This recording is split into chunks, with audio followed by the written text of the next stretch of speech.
Welcome to our conversation with Mrs. Robinson, the first female president of Ireland. I'm Lori Gallagher, and I'm the director of the William J. Flynn Center for Irish Studies at the University of St. Thomas in Houston. Last April, our university was scheduled to host the American Conference for Irish Studies International Conference. We would have brought over 300 people from around the world, Irish scholars, to present papers on Irish history, literature, culture, Irish language, and importantly, peace. Unfortunately, due to the pandemic, we had to cancel that conference. But we're bringing you a silver lining. At that time, we were considering who, in modern time, had crossed borders and built bridges in the hope of bringing more peace to the world. And that person was Mary Robinson. And she agreed to be our keynote speaker. And guess what? She's here with us today, live from Dublin. Mary was born in Ballina, County Mayo. She was one of 5 children, the only girl. She found her voice early, and she had a bit of an independent streak. Mary's parents were both medical doctors, but she chose a career in law like her grandfather. Mary attended Trinity College, Dublin, received her degree in law, and became a distinguished constitutional lawyer, pursuing cases in the Irish and constitutional courts in the European Union. Eventually, she trailblazed her way into politics, and she was invited to run for president, which she did, running as an independent, and won. Mary served as President of Ireland between 1990 and 1997. Mary also has served as the United Nations High Commissioner on Human Rights. She is a founding member of the Elders, which Nelson Mandela and others founded in 2007. And Mary is the chair of the Elders and has been since 2018. Mary, the world has changed so much since last spring. We have all seen so much time in an isolated world, but now we're all much better on Zoom. And I know you're on Zoom all the time with the Elders and other wonderful organizations. We're delighted to have you here to give us a new perspective on life and to discuss everybody matters, from peace building through human rights to climate justice. Welcome, Mary Robinson. Thank you very much, Lori, for that very kind introduction.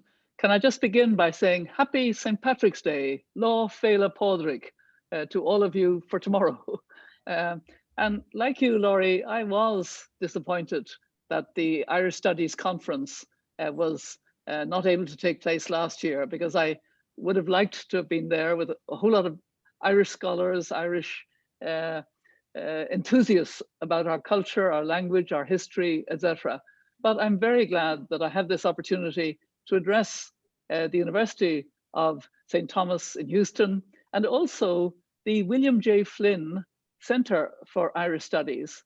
I say that because I knew Bill Flynn. We had quite a lot of interaction with each other when I was president. I really admired the fact that as a leading entrepreneur and businessman in the United States, he took very seriously his Irish heritage, and in particular, trying to work for peace in Ireland. I remember we went together to a conference in Derry, or as some call it, Londonderry, and it was a conference about hope. And it was really good to see how passionate he was for peace and how important the input of the United States has been in supporting the Good Friday Agreement, which hadn't taken place at that stage. That was the Good Friday Agreement was the year after my presidency, so this was before it. It still, was a little bit insecure, but the conference took place well, and it really has been remarkable how consistently and in a bipartisan way the United States leaders have supported peace in Ireland, and that we still need it because we still have problems now with Brexit, with the border issue, with the protocol, etc.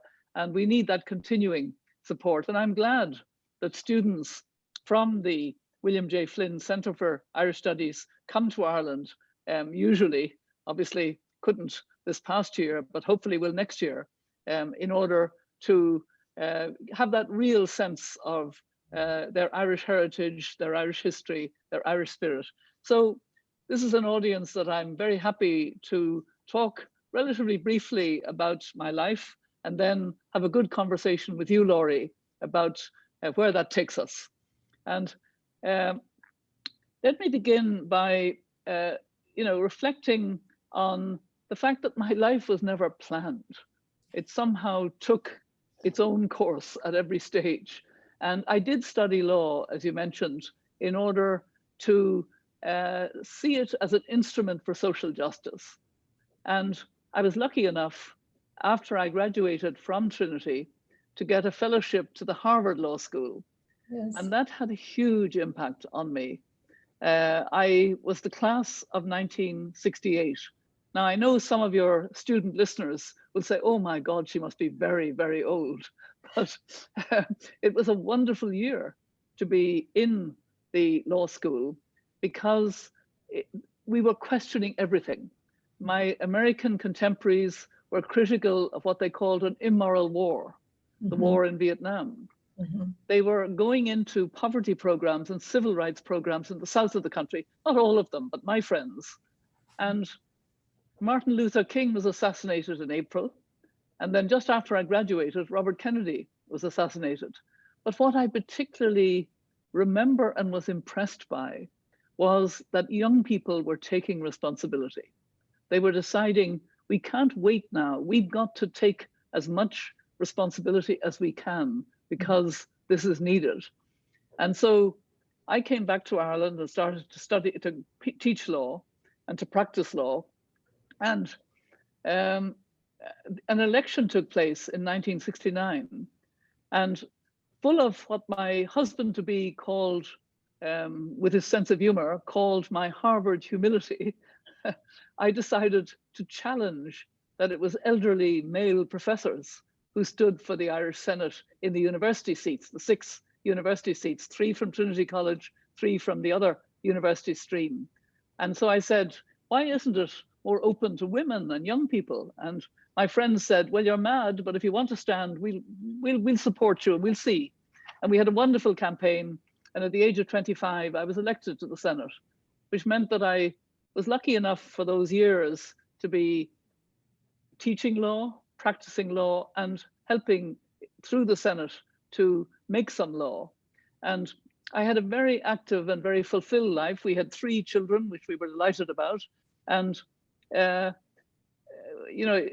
at the end of 20 years in the Irish Senate and 20 years of being very active as a lawyer, my law practice had grown to the point where I said, look, I've done my public service. I'm going to now continue to do law because I'm doing the kind of law that matters. I took a challenge in the court in Luxembourg for women who were discriminated in married women who were discriminated in unemployment benefit. They were the kind of cases that interested me. Discrimination, the rights of homosexuals, those kind of issues. If I failed in the Irish courts, to go to the European Court of Human Rights or the European Court of the European Union. But I decided to retire from that public life and concentrate on my legal practice. So that's what I said. Nothing was planned because the following, that was in August 1989, that I declared I would not stand again for the Senate after 20 years. And became a private citizen. And the following February, I was asked, would I be a candidate for the Irish Labour Party in contesting the presidency? And I hadn't really thought about the presidency because it's different, as we know, from the presidency in the United States or in a number of other countries. This was a non-executive presidency that kind of complemented the power of the prime minister and the cabinet of our government and the parliamentary politics. But my husband, Nick, sort of said, Mary, you're supposed to be a great constitutional lawyer. Have you ever really read the provisions of the Constitution that deal with the presidency? And quite honestly, I hadn't. So I took out the Constitution and I read the provisions. And I said, you know, with that oath, with that simple support from the Irish people, an Irish president could do far more, could be far more active at every level, at the local level, at the national level, at the international level. So I was put forward by the Irish Labour Party. I made it clear I had been a member of the Labour Party for a number of years, but I said, I'm not going to rejoin. I'm independent now. I want to run as an independent and get as much support as possible. And they agreed to that. And a number of small parties supported. We had a kind of rainbow coalition. And the Irish bookmakers gave me odds of 100 to 1 against, you know. So what I did in the beginning, and I remember this, was I made the case for a much more active, connected with the people sort of president. And I was connecting with the people. I was traveling by bus around the country, listening to people, listening to what they were doing in communities, their self-development, using an Irish expression that some of your audience will know, the spirit of mehel, that wonderful sense of community and neighborhood, where it comes from the agricultural background. If a farmer was ill, then there would be farmers gathering together with the one tractor in the area to do a field, and then they would do the farmer's field if it was ill, because that was the spirit of mehel. And I saw that coming alive in early 1990, because we had somehow gained a bit from membership of the European Union, especially in the farming community, from the Common Agricultural Policy. People had more money and a bit more time to think about their community, but they knew they weren't going to get the facilities of the city unless they did it themselves. So they were, you know, coming together in a voluntary way to provide for sports facilities for the young, provision for those with disabilities, provision for the elderly. I mean, it was really remarkable. And I captured that and somehow spoke about it in a very convincing way that people liked to hear back. And so I was elected. And it was a very significant election in December 1990, because no woman had won. I was the first woman, obviously, but nobody really from the left, progressive left, had won either. And there was a real sense that Ireland was opening up and becoming more confident in itself. And I embodied that, I think. I certainly had a sense that I wanted to show that I was not only happy to be a woman as president, I felt it was an advantage. I didn't want to be, you know, like the men. I wanted to do it very differently, precisely because it was a non-executive presidency. So it took a different approach. It took the approach of listening, of symbolism. I put a light in the window. I extended the hand of friendship to Northern Ireland. In my inauguration speech, I made several promises to the Irish people, and I spent the next 7 years fulfilling those promises very faithfully and very seriously. I mean, I woke up every morning, what can I do today to fulfill what I promised the Irish people? I remember it very well for those 7 years. And then at the end of it, I was in a dilemma. I wanted to continue, but I knew that there was a lot of repetition. And actually I'd opened it up, and my friends and my family were telling me, look, why don't you now step down and let somebody else with their vision take this forward? And that, you know, made sense, but I was still, you know, in a dilemma. And then eventually I decided, after much tears and much discussion, that I would not seek a second term, even though I was very popular at the time. And what was I to do? I had absolutely no idea. I was thinking, I can't go back and practice law because I'm out of date. Can I become a professor? Yes, I think probably, but I wasn't madly enthusiastic at that time. And then suddenly, unexpectedly, after I'd made the decision, the first High Commissioner for Human Rights resigned suddenly and went back to his own country, Ecuador, to become foreign minister because he found the job too difficult. And Ireland put me forward to be the second UN High Commissioner for Human Rights. And they did a great campaign. And I had a meeting with Kofi Annan in July in New York. And he said, I really want you to come because there's been a vacancy, not only of the High Commissioner, but also of the deputy since last March when he resigned. And I need you to come in September. Now, my term continued until December, when it will be finished. And I was afraid that if I didn't say yes, he'd maybe make up another choice. So I said, yes, I'll come in September, which actually was a mistake because it led the Irish people, or at least some of them, to feel that I hadn't appreciated being president, that it was somehow a stepping ladder to a higher office or something. Actually, the job of High Commissioner was much less comfortable, much less easy, much less clear than my work as president over the 7 years. In fact, in my memoir, which I wrote, Everybody Matters, I say that it was so hard in the first few months, it nearly broke me. And I spoke about that. I had a mental health problem, and I had to recover from that. I did. I had a very good 5 years then as High Commissioner, built up the office with my colleagues, and then moved on to working on economic and social rights in Africa, and learned about climate change, learned how devastating it was on the ground and the connection. And that led me to another way of expressing human rights, which is climate justice. That there's an injustice in how it affects the poorest countries and communities. There's a gender injustice. There's an intergenerational injustice that children have reminded us of, etc. And then I was very honored when Nelson Mandela reached out to a number of us to come together as the elders to help to carry on his legacy. He was with us for the first few years, but obviously he's dead now, and we try in a humble way to fulfill his legacy for peace, human rights, etc. And that's at least half my time. Half my time is chair of the elders, and the other half is working on how we can fulfill the ambition needed to get on track for a safe world for our children and grandchildren, a safe climate world. And that's something I'd be very keen that we can talk about in the conversation. So in summary, nothing was planned. My life has been a very fulfilled one. I feel very lucky at times. I'm very lucky in my marriage. Nick and I celebrated our 50th anniversary in December. And we have now 7 grandchildren. The youngest was born last September. And I'm dying to catch up with them again, but I'm in lockdown in Dublin, so I don't see as much of them. But I'm as busy as I ever was. If anything, I would say in the last year, I've probably worked harder than in some previous years because I don't travel now to speak and then travel home and sleep on the plane both ways.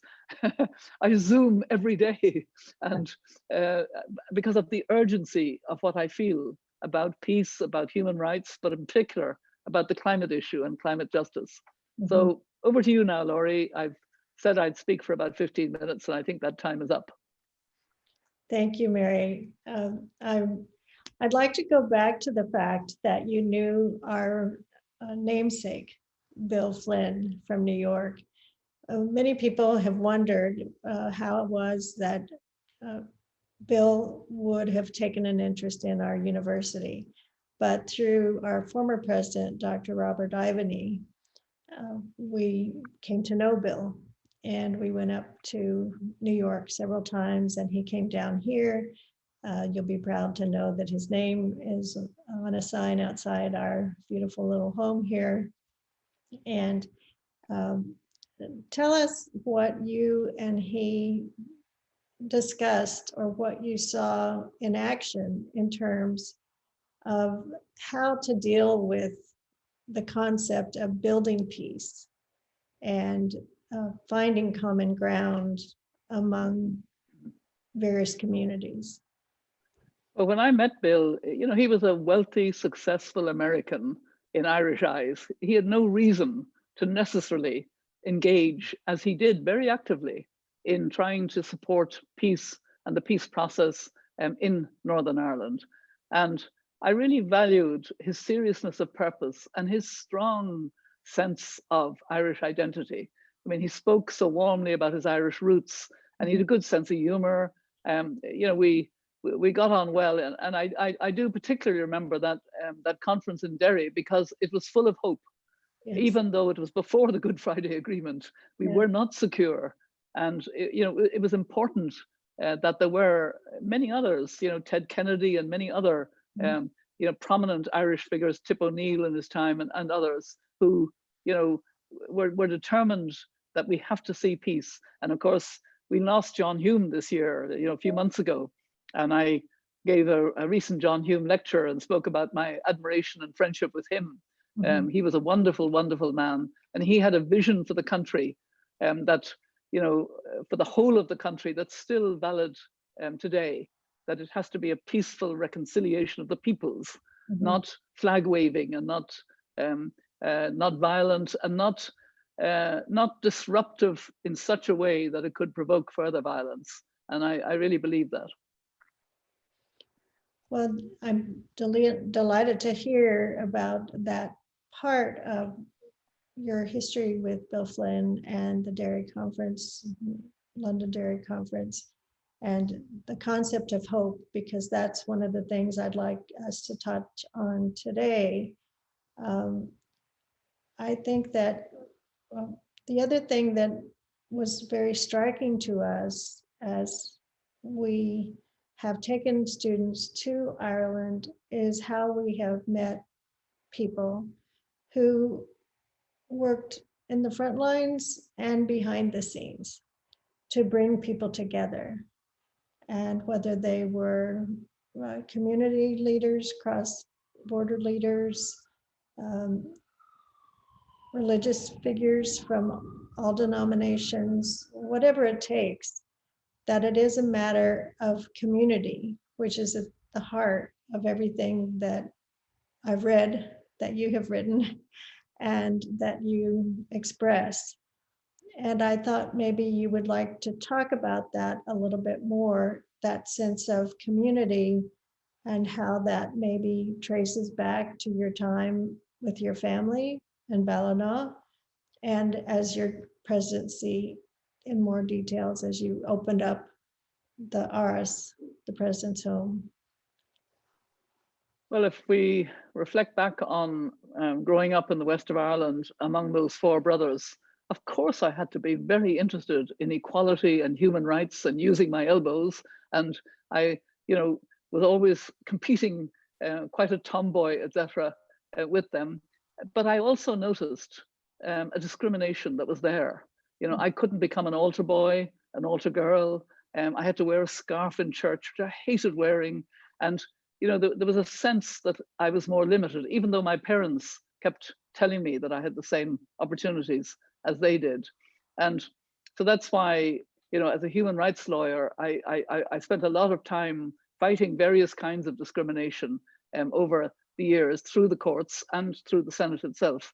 But I'm glad that, you know, the center in Bill Flynn's name and William J. Flynn's name brings students to Ireland, because actually that engagement is really important. It's good that young people in Northern Ireland and those who are part of the struggle have an opportunity to see, you know, the kind of identity and support. It's always been very important. When I put that light in the window, I did it because my mother used to put candles in the window of our home, partly because it faced the cathedral across the River Moy in Ballina. So of course we had to put lots of candles at Christmas time to show that nobody should be without shelter. And so that was at the root of the idea of putting a candle in the window.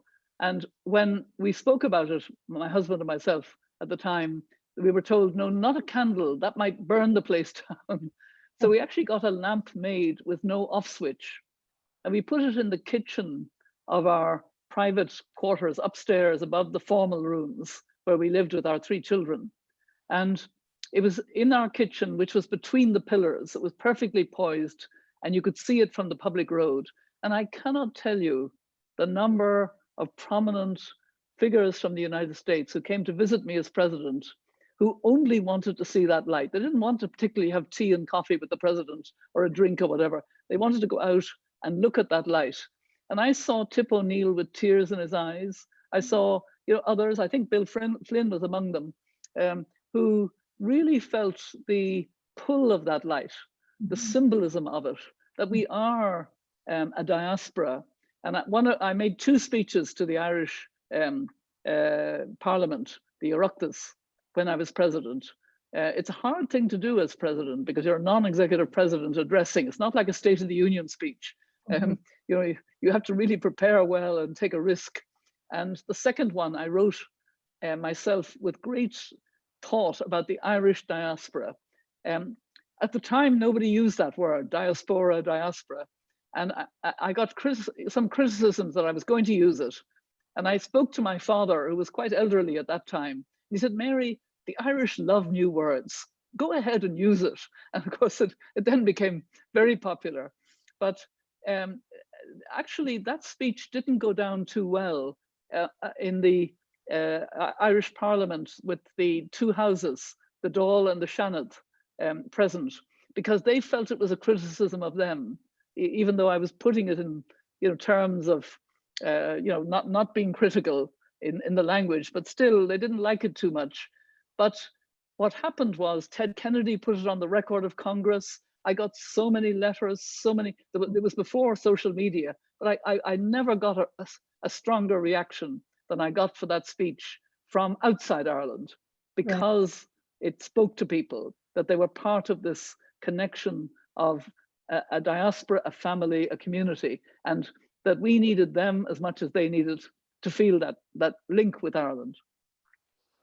I think that's true. And what we find with our Center for Irish Studies is that we tried to be that link with Ireland too, in hosting cultural events such as today, and ideally bringing people in from Ireland or from all around the country to present on history or literature or culture. And I think that's what people want. They're still very proud of their heritage, and especially those who are Irish born. It means a great deal. So I think we're grateful for the light that you put there. Our students visited. Well, my 2 successors, President Mary McAleese and now our current president, who's in his 2nd term, President Michael D. Higgins, have really built on and developed further. And that was the wisdom that, it was better not to do a 2nd term at that time and open it up. And actually, I'm very happy. I think, there isn't that much trust in politics around the world. And here in Ireland, we're in a difficult situation with COVID, etc. But the presidency is somehow trusted. And I'm really pleased that that has happened, that it's an office that we're proud of and that's trusted and that's close to people in the country. And that's been true of my 2 successors as well. I agree. And having just seen President Higgins' St. Patrick's Day message and with the lights at night, and it's very pretty to see that still, and that continuity in the message. When you were president, you also opened the home to many people. Not only had you campaigned and gone all across the country in order to reach all the people in Ireland and be the president for all the people in Ireland, but you opened the home in a way that perhaps none of the prior presidents had. And I thought that was a very meaningful moment. Perhaps you'd like to speak about that attitude of opening the Irish to other communities. Yeah, it was a very conscious decision. I felt this should be the home that people would really feel comfortable in, and that somehow there was a really close connection with them. And I wanted to reach out to those who wouldn't necessarily get invitations, like the traveling community. I had several opportunities with the traveling community in Ireland. Also with the unemployed, I remember having an event. It was very simple, usually a cup of tea and a chat first of all in the formal rooms. Then we'd go out and get a photograph in front of the light up on the steps. It was a very good place to have a photograph. But I remember the person who spoke on behalf of the unemployed who came saying, "We thank you, President. The unemployed get very few invitations."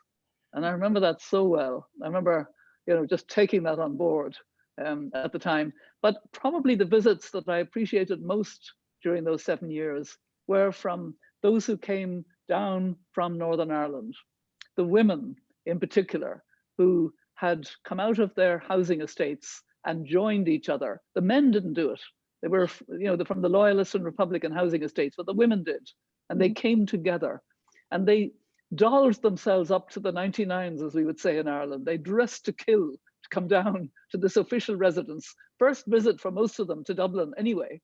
And, it was incredible. And they would sit on the floor with me, because there weren't enough chairs. And it was just fantastic. The conversation, the talk, the sense that they were going to change things because they didn't want any more kneecapping and killing of their young that was going on so much. And I admired so much many of the women who came, and many of them remain friends. And also other groups, religious groups, etc. And that led to me being invited by I think it was 6 local groups in Northern Ireland joined together to invite me to go to Catholic West Belfast, Republican West Belfast.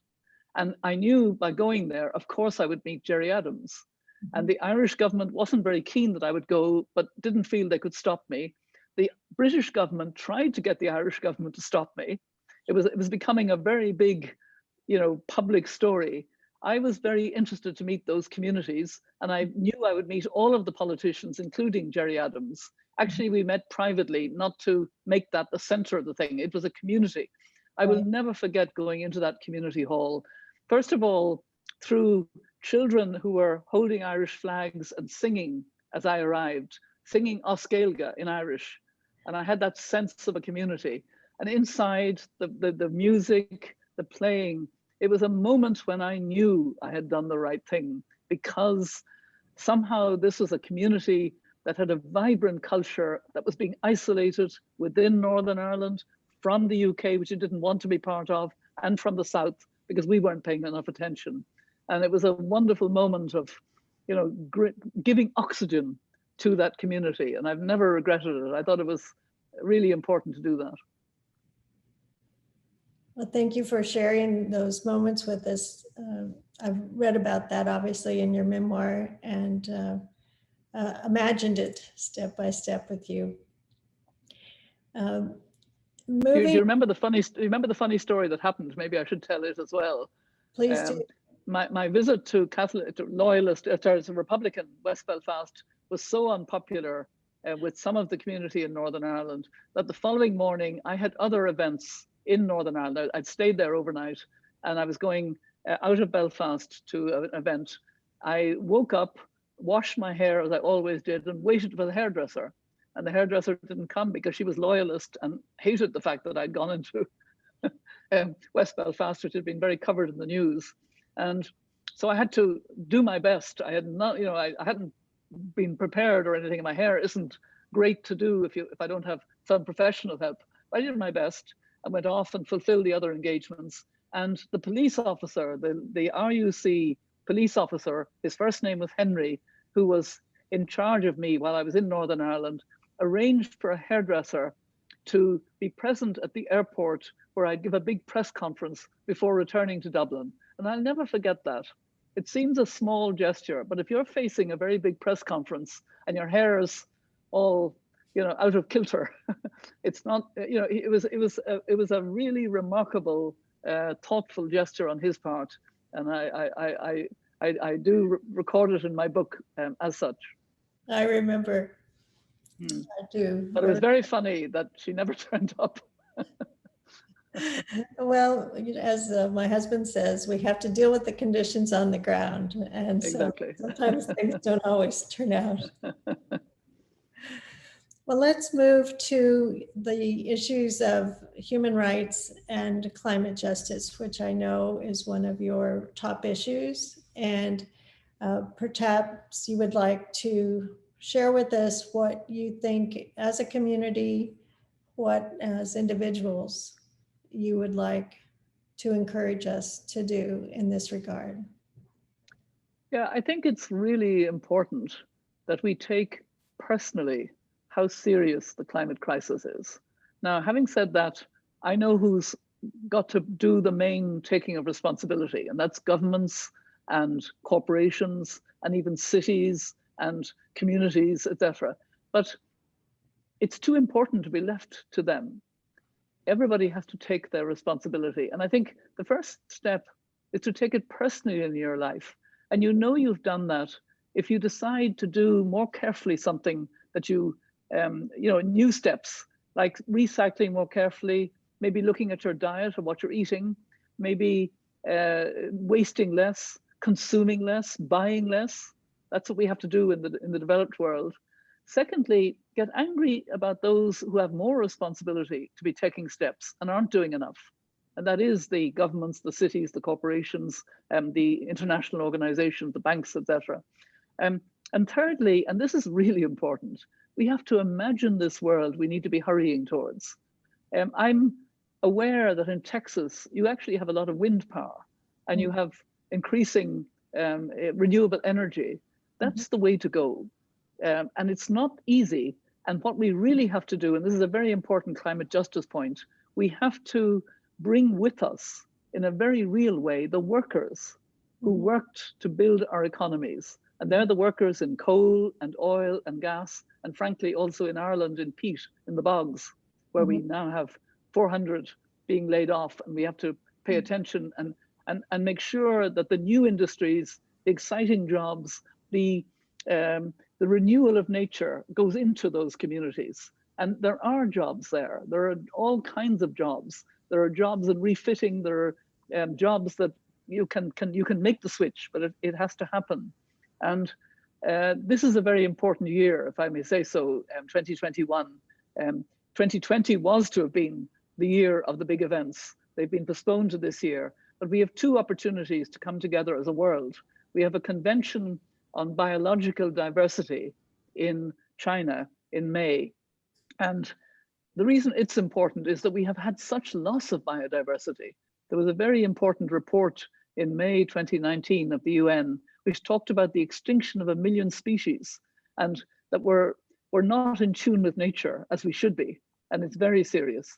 And then the second big event is the Conference on Climate in Scotland, in Glasgow, in November, where countries need to be ambitious, and they're beginning to. More and more countries are saying we're going to be without emissions or net emissions by 2050.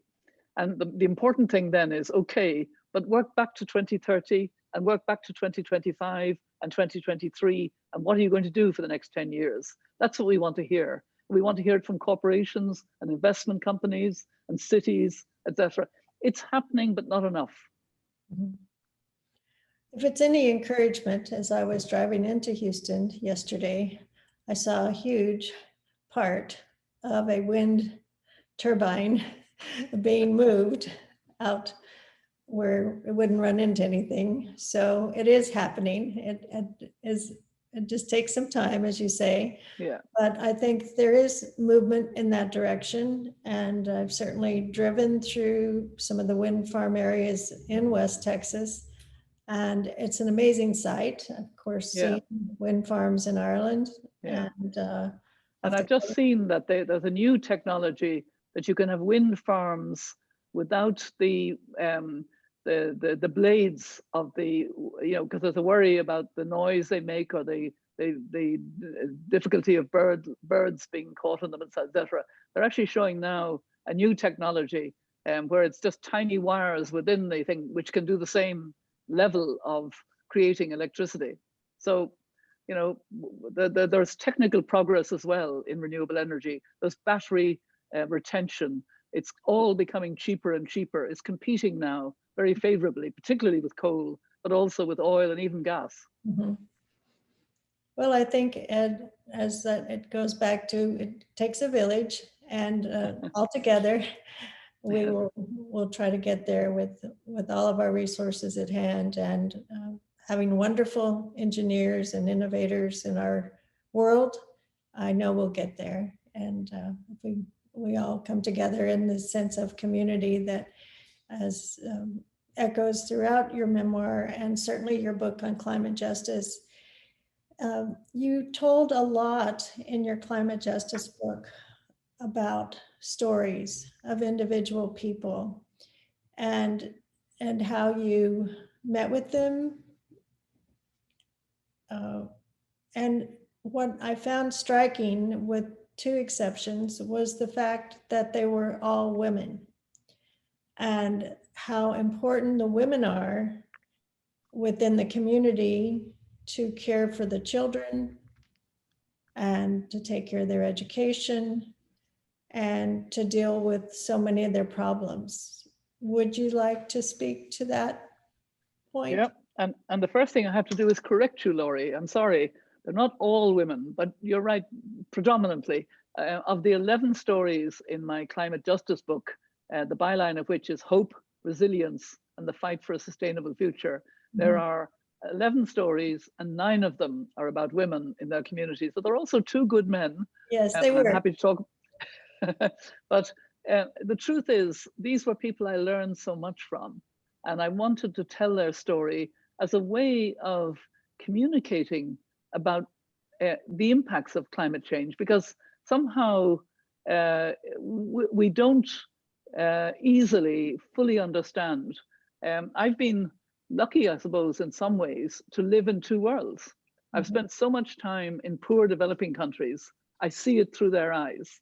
I've been to the small island states. I've been to Samoa. I've been to Fiji. I see it through their eyes.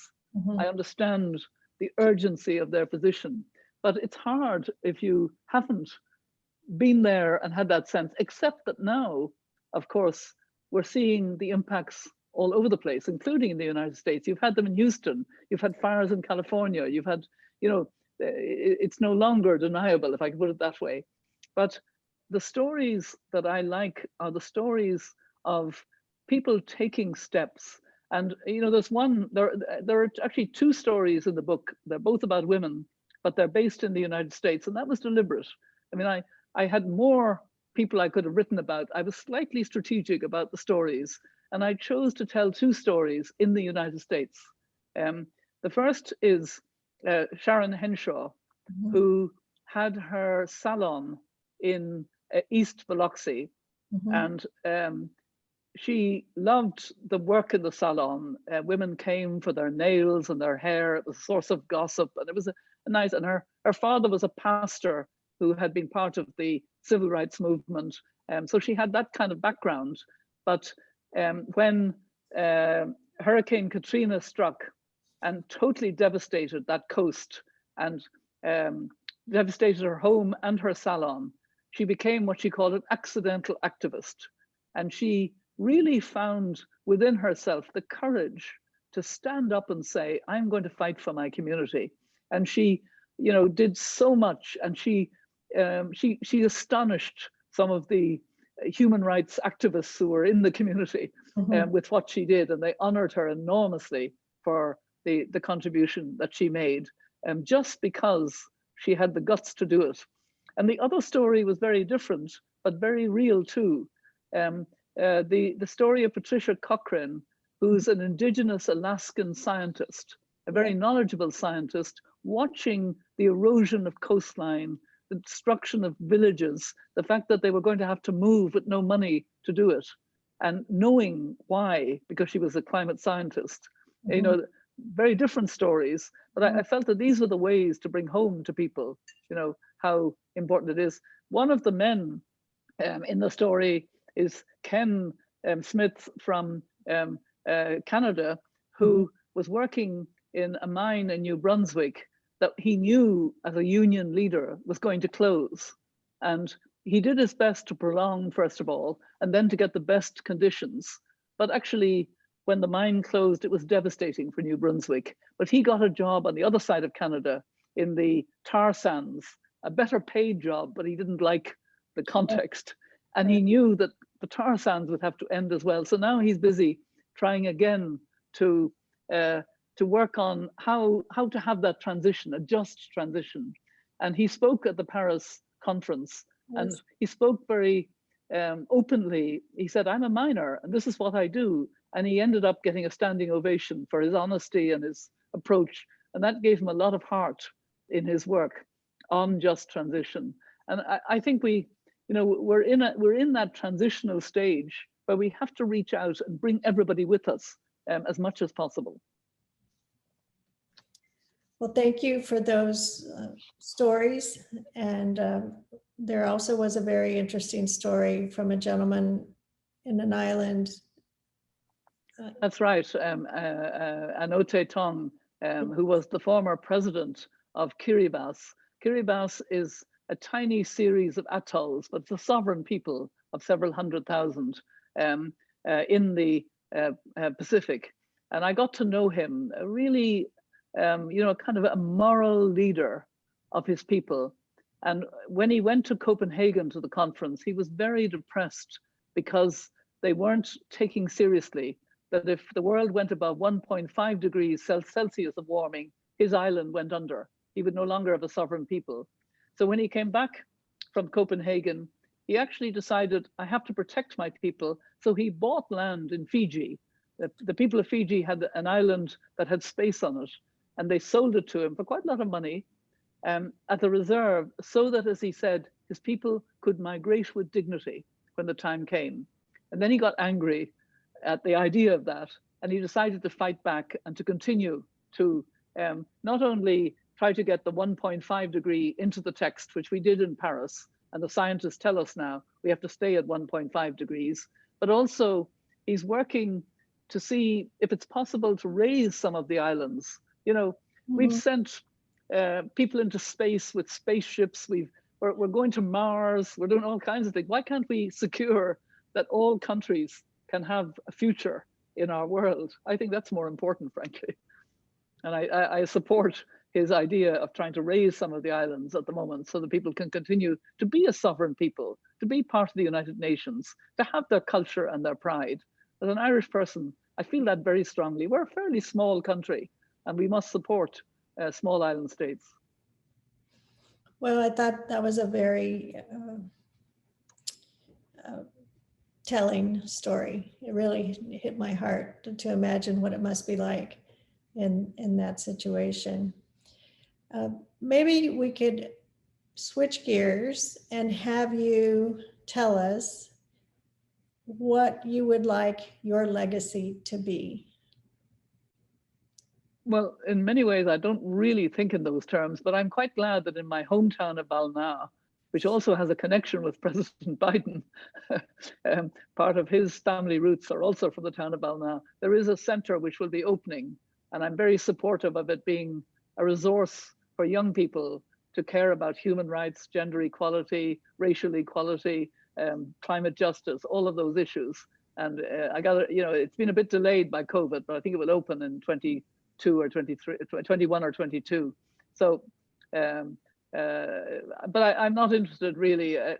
My legacy is to secure a world, not only for my own grandchildren, but for the future of children and grandchildren. And we're not there yet. We're not, we're moving in the right direction.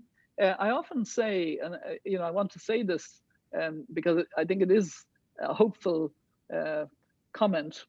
I am more hopeful now. I was more hopeful in January 2021 than I had been in January 2020. In January 2020, we didn't know that COVID was going to hit the world. Right.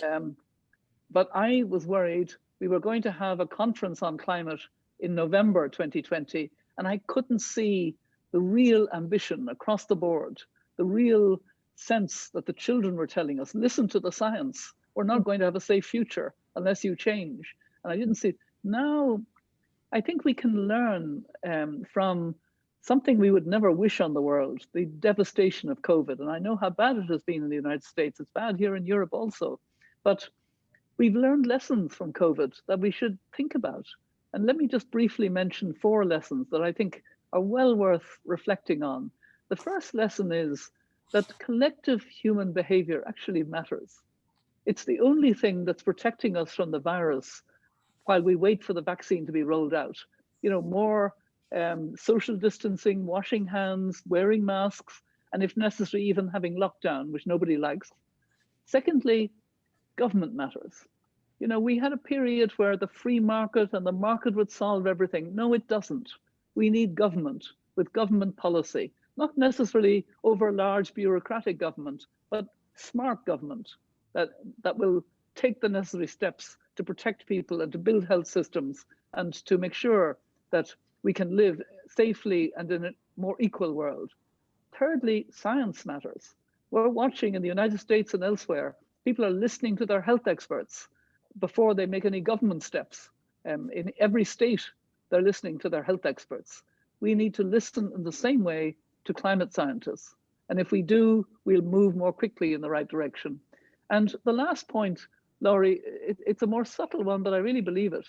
Compassion matters. We're seeing in the United States and all around the world a compassion for those more affected by COVID, more devastated, you know, having lost their jobs, having lost their, being hungry. We see, you know, queues for food and help from neighbors and those caring about those worse off. That empathy, that compassion is really important because we need it also in the context of a solidarity for the future. That solidarity is reflected in the big framework that was agreed before the Paris Agreement on climate, which was the what's called the 2030 Agenda with its 17 Sustainable Development Goals. And I hope in the University of St. Thomas, you're really studying and understanding that this is the global goal now, those 17 Sustainable Development Goals for all countries. And we need to work towards that and fulfill it as much as possible, because that's the other half of the picture. Well, thank you for those points. And they are very important points for us to use as guidelines and to think about as we move forward. We do have a couple of questions from the audience, and one is from Claire McCarthy, who you may know. She is now our Consul General in Austin. And Claire writes, Mrs. Robinson has provided inspiration to so many, but what does she find inspiring at this moment, especially in the context of COVID impacting disproportionately on women and other marginalized groups? And you've spoken to that a little bit, but because Claire's a good friend of ours, naturally, I wanted to go ahead and mention her question and just see what other things you might like to say as an inspiration to young people, young women, to all the rest of us as we go forward. Yeah. Well, first of all, hello to Claire. Thank you for the question. I think it's a question we should all reflect on. What does inspire me is several things at the moment. The fact that a lot of the jobs that we've come to really admire and respect are jobs that women disproportionately occupy in health, in caring, and in low-paid hospital cleaning, keeping open places through low service jobs that we disregarded and underestimated, but actually are really important when the rest of society has to close down because of the virus and its impacts. So valuing that work and also recognizing that women disproportionately are suffering because they also have been very significant in hospitality, which is largely closed, in retail, which is largely closed, and also in caring responsibilities. So they retire or remove themselves from the workforce because they can't combine, schooling at home, looking after an elderly or a child with special needs, etc. So there's a two-way looking at it. And then the other dimension, which I also like to point out, is I mentioned that government matters. And actually, we're seeing that women-led governments have done, by and large, better during COVID. I mean, we're all looking at Jacinda Ardern. She's a little bit the poster child, but there are others. There's the president of Taiwan. There are governments in Europe where there's been an upsurge again, but still they're trusted. Angela Merkel in Germany, the prime ministers of Norway, Sweden, Denmark, Iceland, the prime minister of the Bermudas, lots of women who took tough decisions, talked about it, talked about the science to their people and said, we have to do this, and built a kind of trust and, brought their people with them in tough decisions. And I think that's given women's leadership quite a boost, actually, which of course I'm very, very happy about. That leads into another question from a gentleman who is from Ireland, but now lives in Houston, Bernie Mooney. Do you find that you were a role model to Irish women and other females globally who wanted to move into politics? Well, Bernie, I hope in a way, because I needed role models when I was growing up. I needed, to see what I wanted to be. And luckily, when I wanted to, try for president of Ireland against the odds, there was another woman president. She was the president of Iceland, Vigdis Finnbogadóttir. We've become very good friends now.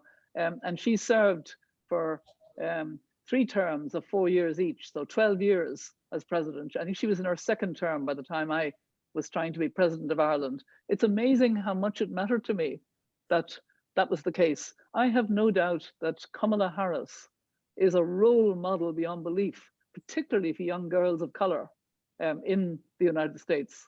No doubt about it. And she made a great acceptance speech, talking about, I'm the first, but I won't be the last. I'm on the shoulders of so many women, all of the right things to say. She knew exactly what her role was. And, I think you do recognize that you can be, and you try to be a role model, not perfect by any manner of means. I've made plenty of mistakes, but just trying to encourage young women in particular to have more confidence that they have the ability to do it. And if they see others in positions, it makes it easier. I think that's exactly what is important to everyone today, is after we've been in this bubble for the last year, and we still need to continue to take precautions. Are there any additional last minute words that you'd like to share about how, especially our students here at the university, can perhaps regain confidence, reach outside their comfort zone, and imagine, and also, as you started to say, life happens, let it evolve. Well, I'm utterly understanding that I have to bring hope at the end of this, because Nelson Mandela told us when we were formed as a group of elders that we needed to be humble, we needed to go into communities and listen, because they knew more about their own community than we would, but to bring hope. And I remember being on a panel in New York with Archbishop Desmond Tutu, who was first chair of the elders. I adore Archbishop Tutu. I've learned so much from him. But he was in front of young people, and of course he showed his enthusiasm and his love for them. And we were being moderated by a journalist, and she said quite sharply, Archbishop Tutu, why are you such an optimist? And he looked at her and he shook his head and he said, oh no, I'm not an optimist. I'm a prisoner of hope.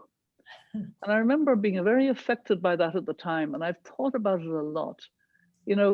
It's a very, very valuable lesson, because, he had his commission on truth and reconciliation in South Africa, what he lived through, but he always saw, maybe I've been drinking from the glass, I don't know if you can see, it's not half full anymore.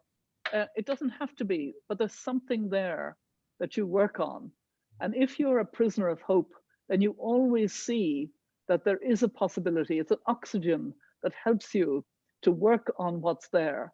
Whereas if you take the climate issue, I mean, it's possible to talk about climate change in such a devastating way that people just put their heads down and say, well, I can't cope with this. I'm not going to pay any attention. It's nothing to do with me. And that's the wrong message. The message has to be, you know, we have to find a way now to bend that curve. We can do it. It's beginning to happen. We need to push more and we need to do it. And in every other context, to be prisoners of hope is to find the ways to move forward and to do it together with others and to know that we need others to help us too. Thank you very much, Mary. We're again delighted to have you with us, and we promise to let you go before it gets too late in Dublin. But we hope that perhaps the next time we come to Ireland on study abroad, we can introduce our students to you in person. Okay, well, gur míle maith agat agus go nairi leat. Thank you and have a wonderful evening. And thank you everyone for joining us today.